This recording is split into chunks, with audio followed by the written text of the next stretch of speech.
నమస్తే welcome to మనం TV నేను బలి ఆంధ్రప్రదేశ్ రాజకీయం రోజు రోజుకు రసవత్తరంగా మారుతోంది నాయకులు అందరూ కూడా తమ ప్రచారాన్ని మరింత ఉధృతం చేస్తున్నారు ముఖ్యమంత్రి వైఎస్ జగన్మోహన్ రెడ్డి గారు జనసేన అధినేత పవన్ కళ్యాణ్ టీడీపీ అధ్యక్షులు నారా చంద్రబాబు నాయుడు లోకేష్ అలాగే షర్మిల సునీత బీజేపీ నాయకులు వీళ్ళందరూ కూడా తమ ప్రచారాన్ని హోరెత్తిస్తూ ఉన్నారు ఎందుకంటే ఎన్నికల సమయం దగ్గర పడుతుంది మే 13 పోలింగ్ సమయం దగ్గర పడుతున్న నేపథ్యంలో అందరూ కూడా ప్రచారం ఉధృతం చేస్తున్నారు ఈ నేపథ్యంలో ముఖ్యంగా జనసేన పార్టీకి సంబంధించి ఈ వీడియోలో మనం ప్రధానంగా చర్చిద్దాం జనసేన మొత్తం 21 అసెంబ్లీ స్థానాల్లో పోటీ చేస్తుంది ఈ 21 అసెంబ్లీ స్థానాల్లో ఎన్ని గెలిచే అవకాశం కనిపిస్తుంది తాజాగా వచ్చినటువంటి రిపోర్ట్స్ను బట్టి అక్కడ ఉన్నటువంటి క్షేత్రస్థాయి పరిస్థితులు ఏంటి ఎవరికి గెలుపు అవకాశాలు ఉన్నాయి జనసేన 21 అభ్యర్థుల మీద వైసీపీ నుంచి పోటీ చేసే అభ్యర్థులు బలాబలాలు ఏ విధంగా ఉన్నాయి వాళ్ళ గ్రౌండ్ రిపోర్ట్స్ ప్రకారం ఎలాంటి పరిస్థితులు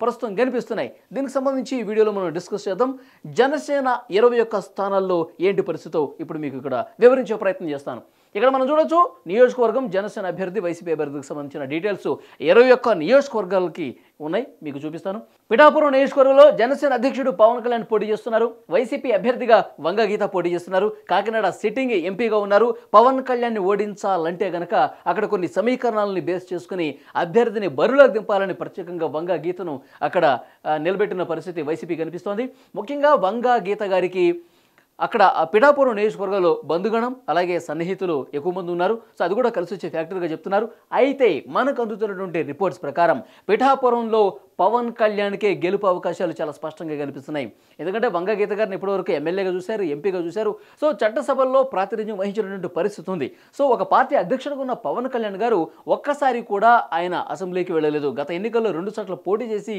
ఆయన ఓడిపోయారు సో ఆ రకమైన సానుభూతి ఉంది పార్టీ అధ్యక్షుడిగా ఉన్నారు సో జనసేన బలం పెరిగింది ఎట్టి పరిస్థితుల్లో పవన్ కళ్యాణ్ గారు పిఠాపురంలో గెలిచే అవకాశం కనిపిస్తుంది 60,000 ఓట్ల మెజారిటీకి తగ్గకుండా పిఠాపురంలో ఈసారి గెలవబోతున్నట్టుగా తెలుస్తోంది ఇక నెల్లిమర్ల నియోజకవర్గంలో పరిస్థితి ఏంటి లోకం మాధవి జనసేన అభ్యర్థిగా అక్కడ పోటీ చేస్తున్నారు వైసీపీ నుంచి బడ్డుకొండ అప్పలనాయుడు పోటీ చేస్తున్నారు అయితే లోకం మాధవి గారి గురించి చెప్పాలంటే వారి భర్త కాపు సామాజిక వర్గం నెల్లిమర్ల నియోజకవర్గం కూడా కాపు సామాజిక వర్గం ఎక్కువగా ఉంది లోకమాధవి బ్రాహ్మణ సామాజిక వర్గం అయితే బడ్డుకొండ అప్పలనాయుడు విషయానికి వస్తే కనుక ఆయన చాలా గట్టి పోటీ ఇస్తున్నారు నెల్లిమర్ల నియోజకవర్గంలో చాలా హోరాహోరీ ఉంది గెలుపు ఒకళ్ళ వైపుని స్పష్టంగా చెప్పని పరిస్థితి ఇప్పటికైతే కనిపిస్తుంది చాలా టఫ్ ఫైట్ వీళ్ళ మధ్య జరగబోతున్నట్టుగా తెలుస్తోంది ఇక అనకాపల్లి నుంచి కొణతాల రామకృష్ణ వైసీపీ నుంచి మలసాల భరత్ కుమార్ పోటీ చేస్తున్నారు కొణతాల రామకృష్ణ చాలా సీనియర్ నాయకులు మనకు తెలిసిన విషయమే ఇటీవల ఆయన జనసేన పార్టీలో జాయిన్ అయ్యారు అనకాపల్లి నియోజకవర్గం నుంచి పోటీ చేస్తున్నారు సో డెఫినెట్గా కొణతాల రామకృష్ణకి గెలుపు అవకాశాలు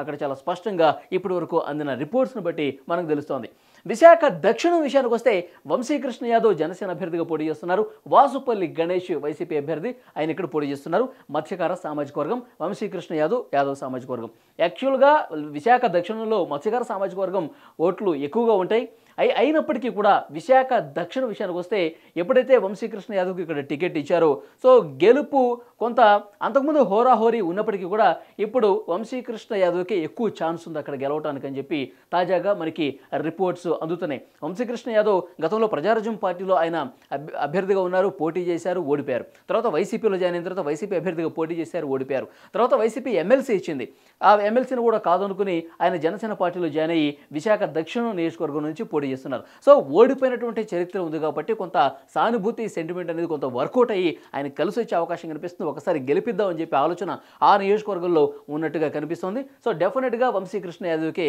అక్కడ ఛాన్స్ ఉన్నట్టుగా కనిపిస్తోంది కాకినాడ రూరల్ పంతం నానాజీ జనసేన నుంచి అలాగే కురసాల కన్నబాబు గారు వైసీపీ అభ్యర్థిగా పోటీ చేస్తున్నారు సో కాకినాడ రూరల్ కూడా జనసేన ఖాతాలోకి వెళ్ళబోతుంది ఇప్పటి వరకు మనకు అందుతున్నటువంటి అక్కడ సిచ్యువేషన్ ఏంటంటే పంతం నానాజీకి గెలుపు చాలా ఈజీ కాబోతుందని ఒక సమాచారం అయితే వస్తుంది ఇక రాజానగరం నియోజకవర్గంలో బత్తుల బలరామకృష్ణ అక్కడ పోటీ చేస్తున్నారు జనసేన నుంచి వైసీపీ అభ్యర్థిగా జక్కంపూడి రాజా పోటీ చేస్తున్నారు సో డెఫినెట్గా ఇక్కడ కొంత పోటాపోటీ వాతావరణం ఉన్నప్పటికీ కూడా రాజనగరంలో బత్తుల బలరామకృష్ణ గెలుపు అవకాశం కనిపిస్తోంది బత్తుల బలరామకృష్ణకి అక్కడ కూటమి తరఫున పోటీ చేస్తున్న నేపథ్యంలో బాగా సపోర్ట్ చేస్తున్నారు బత్తుల బలరామకృష్ణకి అక్కడ గెలుపు అవకాశం అనేది ఆయనకు ఉన్నట్టుగా కనిపిస్తోంది ఇక తెనాలి విషయానికి వస్తే నాదెండ్ల మనోహర్ ఆయన జనసేనలో నెంబర్ 2గా ఉన్నారు. జనసేన అభ్యర్థిగా పోటీ చేస్తున్నారు. తర్వాత వైసీపీ అభ్యర్థిగా అన్నాబొత్తుని శివకుమార్ సిట్టింగ్ ఎమ్మెల్యే అయినా సో మళ్ళీ వైసీపీ ఆయనకే టికెట్ ఇచ్చింది.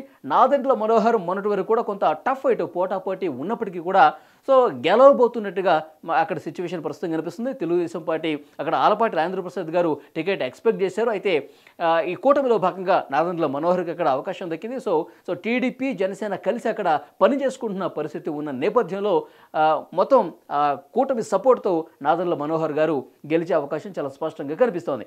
ఇక అవనిగడ్డ నుంచి చూస్తున్నాం. సీనియర్ నాయకులు మండలి బుద్ధప్రసాద్ ఆయన మొన్న మధ్యనే జనసేన పార్టీలో జాయిన్ అయ్యి అవనిగడ్డ టికెట్ తీసుకున్నారు మండలి Buddha Prasad. Simhadri Ramesh Babu sitting MLA YCP తరపు నుంచి మళ్ళీ ఆయనకే టికెట్ ఇచ్చారు. సో కొంత టఫ్ ఫైట్ ఉన్నప్పటికీ కూడా అవనిగడ్డలో మండలి బుద్ధప్రసాద్కే గెలుపు అవకాశం కనిపిస్తుంది. ఎందుకంటే కూటమి అక్కడ కొంత బలంగా వర్క్ చేస్తున్నటువంటి నేపథ్యంలో కాపు సామాజిక వర్గ ఓట్లు కూడా అక్కడ బలంగా ఉన్న నేపథ్యంలో జనసేనకి కలిసి వచ్చే ఫ్యాక్టర్గా కనిపిస్తుంది. అవనిగడ్డ ఆయన సీనియర్ నాయకులు కూడా కాబట్టి మండలి బుద్ధప్రసాద్ ఈసారి గెలుపు తీరాలకు వెళుతున్నట్టుగా మనకి అర్థమవుతోంది. ఇక నిడదవోలులో పరిస్థితి కందుల దుర్గేష్ ఈయన జనసేన అభ్యర్థిగా పోటీ చేస్తున్నారు. గడ్డం శ్రీనివాస్ నాయుడు వైసీపీ అభ్యర్థిగా పోటీ చేస్తున్నారు. కందుల దుర్గేష్ యాక్చువల్గా రాజమండ్రి రూరల్లో ఆయన టికెట్ ఆశించారు. అయితే అక్కడ తెలుగుదేశం పార్టీకి కూటమిలో భాగంగా ఆ టికెట్ వెళ్ళింది. ఆ తర్వాత కందుల దుర్గేష్కు నిడదవోలును కేటాయిస్తూ ఇక టికెట్ ఇచ్చారు పవన్ కళ్యాణ్ గారు. సో కందుల దుర్గేష్కు అక్కడ ముందుగా గడ్డం శ్రీనివాస్ నాయుడుతో కొంత పోటాపోటీ వాతావరణం అనేది కనిపించింది. కందుల దుర్గేష్కి అంత ఈజీ కాదు, అంటే నియోజకవర్గం మారాడు కాబట్టి అని చెప్పి పెద్ద ఎత్తున చర్చ జరిగింది. అయినప్పటికీ కూడా తాజాగా అందుతున్న రిపోర్ట్స్ ప్రకారం కందుల దుర్గేష్ అక్కడ గెలవబోతున్నారు. నియోజకవర్గం మారినప్పటికీ సరే కూటమిలో భాగంగా ఆయన టికెట్ ఉంది కాబట్టి డెఫినెట్గా అన్ని వర్గాల సపోర్ట్ ఉంది. ముఖ్యంగా తెలుగుదేశం పార్టీ అలాగే జనసేన బీజేపీ ఈ కూటమి అనేది బాగా పనిచేస్తున్న పరిస్థితి ఆ నియోజకవర్గంలో ఉంది కాబట్టి సో డెఫినెట్గా కందుల దుర్గేష్కి అది కలిసి వస్తుంది. గెలుపు అవకాశాలు కందుల దుర్గేష్ వైపు ఉన్నట్లుగా చాలా స్పష్టంగా అర్థమవుతుంది. ఇక పెందుర్తి నియోజకవర్గం కళ్ళు మూసుకునే పంచకర్ల రమేష్ బాబు గెలుస్తున్నాడని చెప్పి చాలా సర్వేలకు సంబంధించిన రిపోర్ట్లు కూడా వస్తున్నాయి. సో మనకు అందుతున్న సమాచారం ప్రకారం మంచి మెజార్టీతోనే పెందుర్తి నియోజకవర్గంలో పంచకర్ల రమేష్ బాబు గారు గెలవబోతున్నారు. అన్నంరెడ్డి అదిపురాజు మీద వైసీపీ అభ్యర్థి అక్కడ పెందుర్తిలో అన్నంరెడ్డి అదిపురాజు పోటీ చేస్తున్నారు. వారి మీద పంచకర్ల రమేష్ బాబు గారు గెలవబోతున్నట్టుగా మనకు అందుతున్నటువంటి రిపోర్ట్స్ని బట్టి అర్థమవుతుంది. మరికొన్ని స్థానాలు చూద్దాం. యలమంచిలి సుందరపు విజయ్ కుమార్ జనసేన అభ్యర్థిగా పోటీ చేస్తున్నారు. వైసీపీ అభ్యర్థిగా కన్నబాబు పోటీ చేస్తున్నారు. సో డెఫినెట్గా సుందరపు విజయ్ కుమార్ గత కొన్నాళ్ళుగా ఆయన అక్కడ పని చేసుకుంటూ వెళ్తున్నారు. జనసేన అభ్యర్థిగా టికెట్ రాకముందు నుంచే టికెట్ మనకే వస్తుందని ధీమాతో వాళ్ళు పనిచేసుకుంటున్న పరిస్థితి కనిపిస్తుంది. జనసేనకు చాలా బలమైన నియోజకవర్గాల్లో యలమంచిలి కూడా ఒకటి. సో సుందరపు విజయ్ కుమార్ గారు కన్నబాబు రాజు గారి మీద గెలవబోతున్నట్టుగా రిపోర్ట్స్ కూడా చెప్తున్నాయి. సో పి గన్నవరంలో పరిస్థితి గిడ్డి సత్యనారాయణ ఆఖరి నిమిషంలో జనసేన అభ్యర్థిగా ఆయనకి టికెట్ కేటాయించిన పరిస్థితి. వైసీపీ అభ్యర్థిగా విప్పర్తి వేణుగోపాల్ వైసీపీ అభ్యర్థిగా పి గన్నవరంలో పోటీ చేస్తున్నారు. ఎస్సీ నియోజకవర్గం యాక్చువల్గా గిడ్డి సత్యనారాయణ గారికి ఇవ్వకముందు అది తెలుగుదేశం స్థానం. మహాసేన రాజేష్కి అక్కడ పి గన్నవరంలో టికెట్ కేటాయించారు. ఆ తర్వాత కొంతమంది ఆందోళనలు చేయటం, మహాసేన రాజేష్కి ఏ విధంగా టికెట్ ఇస్తారని చెప్పి ఆందోళన చేస్తే నేను పోటీ చేయను రా బాబు, నేను పోటీ నుంచి తప్పుకుంటాను, చంద్రబాబు గారు ఏదో ఒక మంచి అవకాశం ఇస్తారని చెప్పి ఆయన పోటీ నుంచి తప్పుకున్నారు. ఆ తర్వాత జనసేనకి తీసుకుంది ఆ టికెట్. సో గిడ్డి సత్యనారాయణకి అక్కడ కేటాయించిన పరిస్థితి. సో గిడ్డి సత్యనారాయణకి పి గన్నవరంలో పరిస్థితి అంటే ఆయనకంత అనుకూలంగా లేదు. పి గన్నవరంలో కొంత వ్యతిరేక పవనాలు జనసేనకు వీస్తున్నటువంటి పరిస్థితి కనిపిస్తుంది. సో విప్పర్తి వేణుగోపాల్కి అక్కడ కొంత ఛాన్స్ ఎక్కువ ఉన్నట్టుగా కనిపిస్తోంది. రాజోల్ నియోజకవర్గంలో దేవ వరప్రసాద్ గారు రిటైర్డ్ ఐఏఎస్, ఆయనకి టికెట్ ఇచ్చింది జనసేన పార్టీ. రాజోలు గతంలో కూడా జనసేన గెలిచిన స్థానం. జనసేన 2019లో ఒకే స్థానం గెలిచింది. రాజోలు ఆయన మళ్ళీ వైసీపీలోకి వెళ్ళిపోయిన విషయం కూడా తెలిసిందే. రాపాక వరప్రసాద్ ఆయన వైసీపీకి వెళ్ళిపోయారు ఆ తర్వాత కాలంలో. సో రాజోలు స్థానం జనసేనది కాబట్టి ఇక్కడ మళ్ళీ జనసేనకి టికెట్ కేటాయించి రిటైర్డ్ ఆఫీసర్ ఎవరైతే ఉన్నారో రిటైర్డ్ ఐఏఎస్ దేవ వరప్రసాద్ ఆయన పోటీ చేస్తున్నారు. వైసీపీ నుంచి గొల్లపల్లి సూర్యారావు పోటీ చేస్తున్నారు. సో దేవ వరప్రసాద్కి మంచి పేరుంది అక్కడ. సో ఆయన గెలుపు చాలా ఈజీ కాబోతుందని చెప్పి సర్వేలకు సంబంధించిన చాలా రిపోర్ట్స్ కూడా బయటపడిన పరిస్థితి ఉంది. సో తాడపల్లిగూడెంలో బొలిశెట్టి శ్రీనివాస్ జనసేన నుంచి పోటీ చేస్తున్నారు. వైసీపీ అభ్యర్థిగా కోట్టు సత్యనారాయణ పోటీ చేస్తున్నారు. సో డెఫినెట్గా బొలిశెట్టి శ్రీనివాస్ ఇక్కడ గెలవబోతున్నట్టుగా రిపోర్ట్స్ చెప్తున్నాయి. ఇప్పుడు వరకు మనకి అందుతున్న సమాచారం ప్రకారం ఇప్పటికిప్పుడు పోలింగ్ జరిగితే కనుక బొలిశెట్టి శ్రీనివాస్ చాలా సునాయాసంగా గెలిచే అవకాశం కనిపిస్తోంది. ఇక భీమవరంలో పరిస్థితి ఏంది? జనసేన నుంచి పులపర్తి ఆంజనేయులు పోటీ చేస్తున్నారు. గ్రంథి శ్రీనివాస్ వైసీపీ అభ్యర్థిగా పోటీ చేస్తున్నారు. సో పులపర్తి ఆంజనేయులకే గెలుపు అవకాశాలు చాలా స్పష్టంగా భీమవరం నియోజకవర్గంలో కనిపిస్తున్నాయి. గ్రంథి శ్రీనివాస్ వెనకబడిపోయారు. పులపర్తి ఆంజనేయులు ఆయన డెఫినెట్గా ఆయన తెలుగుదేశం పార్టీకి సంబంధించి గతంలో ఉన్నారు. ఆ తర్వాత జనసేనలో జాయిన్ అయ్యారు. పులపర్తి ఆంజనేయులకి గెలుపు అవకాశాలు ఉన్నాయి. ఇక నరసాపురం నియోజకవర్గంలో జనసేన నుంచి బొమ్మిడి నాయకర్ పోటీ పడుతున్నారు. వరప్రసాదరాజు వైసీపీ అభ్యర్థిగా ఉన్నారు. సో బొమ్మిడి నాయకర్ మత్స్యకార సామాజిక వర్గం, నరసాపురంలో మత్స్యకార సామాజిక వర్గం చాలా పెద్ద ఎత్తున ఉన్నారు. సో ఆ ఓట్ బ్యాంక్ అనేది బాగా కలిసి వచ్చే అవకాశం కనిపిస్తుంది. నరసాపురం నియోజకవర్గంలో బొమ్మిడి నాయకర్ గెలుపు చాలా ఈజీ కాబోతుందని తెలుస్తోంది. ఇక ఉంగుటూరులో పరిస్థితి ఏంటంటే కొంత టఫ్ ఫైట్గా మనకు అందుతున్నటువంటి సమాచారం. పచ్చమట్ల ధర్మరాజు జనసేన అభ్యర్థిగా పోటీ పడుతున్నారు. తర్వాత పుప్పాల శ్రీనివాసరాజు వైసీపీ అభ్యర్థిగా పోటీ చేస్తున్నారు. సో ఇక్కడ చాలా టఫ్ ఉంది, హోరాహోరీ ఉంది. గెలిచే స్థానం జనసేన పార్టీదే అని అనుకున్నప్పటికీ కూడా సో రోజు రోజుకు అక్కడ వైసీపీ అభ్యర్థి వైపు గెలుపు పవనాలు అనేవి వీస్తున్నటువంటి పరిస్థితి కనిపిస్తుంది.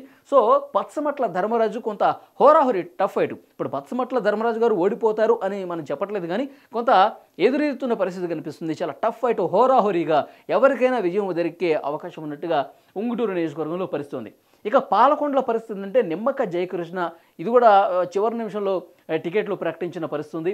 నిమ్మక జయకృష్ణ జనసేన పార్టీలో జాయిన్ అయిన తర్వాత చివరి నిమిషంలో ఆయనకి టికెట్ ఇచ్చారు. నిమ్మక జయకృష్ణ విశ్వేశ్వరయ్య కళావతి వైసీపీ తరఫున పోటీ చేస్తున్నారు. సో ఇది కూడా పాలకొండ నియోజకవర్గం కూడా జనసేన ఖాతాలో పడుతుందా పడదా అని చెప్పి పెద్ద ఎత్తున చర్చ జరుగుతున్న పరిస్థితుల్లో కొన్ని సర్వే రిపోర్ట్స్ చెప్తున్నాయి. చాలా నెగిటివ్ రిపోర్ట్స్ వచ్చాయి. పాలకొండలో నిమ్మక జయకృష్ణ ఓటమి బాట పట్టక తప్పదు అని సమాచారం అయితే వస్తుంది. ఇక పోలవరం కూడా చిర్రి బాలరాజు జనసేన నుంచి పోటీ చేస్తున్నారు. తెల్లం రాజలక్ష్మి అక్కడ వైసీపీ నుంచి పోటీ చేస్తున్నారు. తెల్లం రాజలక్ష్మి వైపే కొంత సానుకూల పవనాలు వీస్తున్నాయి. తెల్లం రాజలక్ష్మికే కొంత అక్కడ మెజార్టీ ప్రజలు అనుకూలంగా ఉన్నట్టుగా కనిపిస్తోంది. సో చిర్రి బాలరాజుకు అక్కడ ఓటమి తప్పదు అన్న సమాచారం మనకు కనిపిస్తుంది. ఇక తిరుపతి నుంచి ఆర్ఎన్ శ్రీనివాసులు జనసేన నుంచి పోటీ చేస్తున్నారు. భూమన అభినయ్ రెడ్డి వైసీపీ అభ్యర్థిగా పోటీ చేస్తున్నారు. సో తిరుపతి నియోజకవర్గం కూడా ముందుగా ఆర్ఎన్ శ్రీనివాసులు వేరే పార్టీ నుంచి వచ్చిన వాళ్ళని ఈ జనసేన పార్టీలో జాయిన్ చేయించుకొని టికెట్ ఇస్తే కనుక అప్పటి వరకు జనసేన కేడర్ ఎవరైతే పనిచేసుకుంటూ పోతున్నారో వాళ్ళని కనీసం పట్టించుకోవట్లేదని చెప్పి కొంత ఆందోళన చేసిన పరిస్థితి ఉంది ఆర్ఎన్ శ్రీనివాసుల మీద. సో ఇప్పుడు అదంతా సద్దుమడిగింది. కూటమికి సంబంధించిన నాయకులందరూ కూడా పిలిచి మాట్లాడారు, చర్చలు జరిగాయి, సమీక్షలు జరిగాయి. అందరూ కూడా కూటమి తరఫున ప్రస్తుతం ఆర్ఎన్ శ్రీనివాసుల్ని గెలిపించుకునే పరిస్థితుంది. సో టఫ్ ఫైట్ నుంచి గెలుపు వైపుకు ప్రస్తుతం ఆర్ఎన్ శ్రీనివాసులు వెళ్తున్నారు. సో డెఫినెట్గా తిరుపతి జనసేన గెలుచుకునే స్థానమే అని చెప్పి సమాచారం అయితే వస్తుంది. ఇక రైల్వే కోడూరులో పరిస్థితి ఏంటంటే అరవ శ్రీధర్, ఇది చివరి నిమిషంలో ఈ స్థానం కూడా రైల్వే కోడూరు స్థానం ప్రకటించింది జనసేన. అక్కడ యాక్చువల్గా ఇంతకుముందు వేరే అభ్యర్థికి టికెట్ ఇచ్చినప్పటికీ కూడా కొన్ని సమీకరణాల నేపథ్యంలో రైల్వే కోడూరు అరవ శ్రీధర్కు మళ్ళీ టికెట్ మార్చి అరవ శ్రీధర్కి ఇచ్చిన పరిస్థితి ఉంది. సో కె శ్రీనివాసులు వైసీపీ అభ్యర్థిగా అక్కడ పోటీ చేస్తున్నారు. సో రైల్వే కోడూరు కూడా ఎదురీదే పరిస్థితే ఉంది. అరవ శ్రీధరు ఓటమి బాట పట్టక తప్పదు అన్న సమాచారం ఇక్కడ కనిపిస్తుంది. కె శ్రీనివాసుల వైపు కొంత ప్రజలు మొగ్గు ఎక్కువగా ఉన్నట్టుగా కనిపిస్తుంది. వైసీపీ గెలిచే అవకాశం ఇక్కడ కోడూరు నియోజకవర్గంలో మనకు కనిపిస్తుంది. సో ఓవరాల్గా ఒకసారి మీకు మొత్తం ఏ నియోజకవర్గాల్లో అభ్యర్థులు జనసేన వైపు గెలిచే అవకాశం ఉంది, ఏ స్థానాల్లో కొంత హోరాహోరీ ఉంది, ఏ స్థానాల్లో ఓటమి బాట పట్టే అవకాశం ఉందో ఒకసారి మీకు క్లియర్గా మళ్ళీ చెప్పే ప్రయత్నం చేస్తున్నాం. చూడండి, పిఠాపురంలో పవన్ కళ్యాణ్ గెలుస్తున్నారు. నెల్లిమర్లలో లోకమాధవి హోరాహోరీ ఉంది. ఇప్పటి వరకు పోలింగ్ జరిగితే కనుక ఎటువైపు ఉండే అవకాశం ఉందో గెలుపు అనేది చెప్పలేని పరిస్థితి. కొంత హోరాహోరీ కనిపిస్తోంది నెల్లిమర్ల నియోజకవర్గంలో. అనకాపల్లి కొండతాల రామకృష్ణ గెలవబోతున్నారు. విశాఖ దక్షిణ వంశీకృష్ణ యాదవ్ గెలవబోతున్నారు. కాకినాడ రూరల్ పంతం నానాజీ గెలవబోతున్నారు. తర్వాత రాజానగరం బొత్తుల బలరామకృష్ణ గెలవబోతున్నారు. తెనాలి నాదండ్ల మనోహర్ మొన్నటి వరకు కొంత హోరాహోరీ ఉన్నప్పుడు కూడా ఇప్పుడు అందరూ కలిసి పనిచేయడం వల్ల నాదండ్ల మనోహర్ గారు గెలిచే అవకాశం ఉన్నట్టు కనిపిస్తోంది. నాదండ్ల మనోహర్ గెలుస్తున్నారు. అవనిగడ్డ మండలి బుధప్రసాద్ గెలుపు అవకాశం ఎక్కువగా ఉంది. నిడదవోలు కందుల దుర్గేష్ గెలవబోతున్నారు. తర్వాత పెందుర్తి పంచకర్ల రమేష్ బాబు గెలవబోతున్నారు. ఇక యలమంచిలి సుందరపు విజయ్ కుమార్ గెలవబోతున్నారు. పి గన్నవరం గిడ్డి సత్యనారాయణ ఇక్కడ కొంత ఓటమి వైపు పయనిస్తున్నట్టుగా కనిపిస్తోంది. రాజోలు దేవ వరప్రసాద్ గెలవబోతున్నారు. తాడేపల్లిగూడెం బొలిశెట్టి శ్రీనివాస్ గెలవబోతున్నారు. భీమవరం పులపర్తి ఆంజనేయులు గెలవబోతున్నారు. తర్వాత నరసాపురం బొమ్మిడి నాయకర్ గెలుస్తున్నారు. ఉంగుటూరు పచ్చమట్ల ధర్మరాజు కొంత హోరాహోరీ ఉంది. ఉంగుటూరులో కొంత పోటాపోటీ పరిస్థితి ఉంది. తర్వాత పాలకొండ నిమ్మక జయకృష్ణ ఓటమి తప్పదు అన్న సంకేతం వినిపిస్తోంది. పోలవరం చిర్రి బాలరాజు ఇక్కడ కూడా ఓటమి తప్పదన్న పేరే వినిపిస్తోంది. తిరుపతి ఆర్ఎన్ శ్రీనివాసులు గట్టెక్కబోతున్నారు. ఎట్లాగైనా సరే తిరుపతి నియోజకవర్గంలో జనసేన ఖాతాలో ఈ తిరుపతి ఉండే అవకాశం ఉన్నట్టుగా సమాచారం ఇప్పటివరకు అయితే వస్తుంది. ఆరండి శ్రీనివాసులకు గెలిచే అవకాశం కనిపిస్తోంది. ఇక రైల్వే కోడూరు ఆరవ శ్రీధర్ ఇతను కూడా ఓటమి తప్పదు అన్న సమాచారం ఇప్పటివరకు అయితే కనిపిస్తుంది.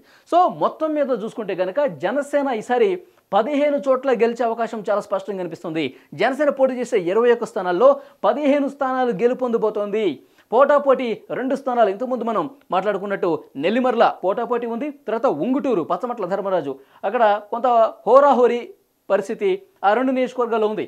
ఇక ఓటమి మనం అనుకున్నట్టు 4 స్థానాల్లో ఏది పి గన్నవరం కావచ్చు, పోలవరం కావచ్చు, పాలకొండ కావచ్చు, రైల్వే కోడూరు ఈ 4 స్థానాల్లో ఓటమి అంచున జనసేన పార్టీ ఉన్నట్టుగా కనిపిస్తోంది. సో మిగతా 15 స్థానాలు ఏవైతే ఉన్నాయో అవన్నీ చాలా స్పష్టంగా గెలుపు అవకాశాలు ఉన్నట్టు కనిపిస్తుంది. ఇప్పటి వరకు మనకు అందుతున్నటువంటి సమాచారం ప్రకారం ఇప్పటికిప్పుడు ఎలక్షన్ జరిగితే కనుక అక్కడ స్థానిక ఉన్నటువంటి పరిస్థితులను బట్టి 15 స్థానాల్లో గెలవబోతోంది. ఈసారి పవన్ కళ్యాణ్ గారు 15 మంది సైన్యంతో అసెంబ్లీలోకి ఎంటర్ కాబోతున్నట్టుగా స్పష్టంగా తెలుస్తుంది. 15 మంది సైన్యానికి తగ్గకుండా ఆయన ఈసారి అసెంబ్లీలోకి వెళ్లే అవకాశం చాలా స్పష్టంగా కనిపిస్తుంది. 2019 ఎన్నికల్లో 2 చోట్ల పోటీ చేసి ఓడిపోయారు. కేవలం జనసేన ఒక స్థానం మాత్రమే గెలిచింది, రాజోలు నియోజకవర్గం. ఆ రాజోలు ఎమ్మెల్యే కూడా తర్వాత వైసీపీతో ఉన్న పరిస్థితి కనిపిస్తోంది. వరప్రసాద్ గారు తర్వాత వైసీపీలోకి వెళ్ళిన తర్వాత జనసేన స్థానాలు 0 అయిపోయాయి. సో ఇప్పుడు 2024లో ఈ ఎన్నికల్లో 15 స్థానాలకు తగ్గకుండా పవన్ కళ్యాణ్ గారు 15 మంది సైన్యంతో అసెంబ్లీలోకి ఎంటర్ కాబోతున్నట్టుగా మనకి ఇప్పటి వరకు అందుతున్నటువంటి సమాచారం ప్రకారం ఈ క్షణం ఎన్నికలు జరిగితే గనక పరిస్థితి ఇదే విధంగా ఉండే అవకాశం చాలా స్పష్టంగా కనిపిస్తోంది.